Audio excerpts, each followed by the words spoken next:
So the question is a dimensionless quantity. तो इस question का आंसर कई बार बच्चे जल्दबाजी में लगा देते हैं और वो लगाते हैं ऑप्शन नंबर 1 कि कोई डायमेंशनलेस क्वांटिटी है तो उसका कभी भी यूनिट नहीं होगा, है ना। बात तो वैसे सही है मगर हमेशा सही नहीं है, यानी अगर किसी की यूनिट नहीं होगी तो उसका डायमेंशन भी नहीं होगा। ये बात करेक्ट है मगर 99% टाइम करेक्ट है। दो क्वांटिटी ऐसी होती है, जैसे आपका पहला तो होता है प्लेन एंगल, है ना, मैं जैसे को बोल सकता हूँ सप्लीमेंट्री क्वांटिटीज बोल सकता हूँ, और दूसरा सॉलिड एंगल। ये दो क्वांटिटी ऐसी हैं, इन दोनों का ऐसा यूनिट तो होगा, इसका होगा रेडियन और इसका होगा स्टीरेडियन, ठीक। इन दोनों का ऐसा यूनिट तो है मगर इन दोनों का डायमेंशन नहीं होता, ये दोनों डायमेंशन लेस होती है, ठीक।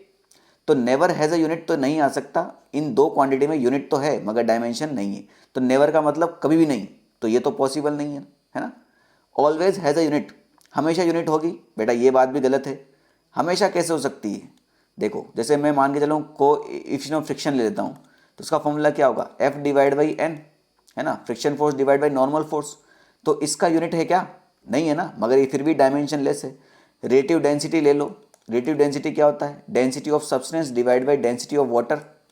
तो इसका यूनिट है क्या, नहीं है, मगर फिर भी ये डायमेंशन लेस है। तो ऑलवेज हैज़ अ यूनिट, ये बात भी गलत है ना, हमेशा यूनिट नहीं होगी। मे हैव अ यूनिट, ये बात बिल्कुल सही है। सिंपल सी बात है बेटा, सारे एग्जाम्पल आपके सामने ही है। प्लेन एंगल में, सॉलिड एंगल में यूनिट तो है मगर डायमेंशन नहीं है, तो यूनिट हो सकती है मगर डायमेंशन हो ऐसा जरूरी नहीं है। तो may have a unit correct हुआ। डज नॉट एग्जिस्ट, बेटा ऐसा तो है नहीं, बहुत सारी क्वांटिटी ऐसी हैं जिनका डायमेंशन फॉर्मूला नहीं है, वो डायमेंशन लेस होती है, ठीक है।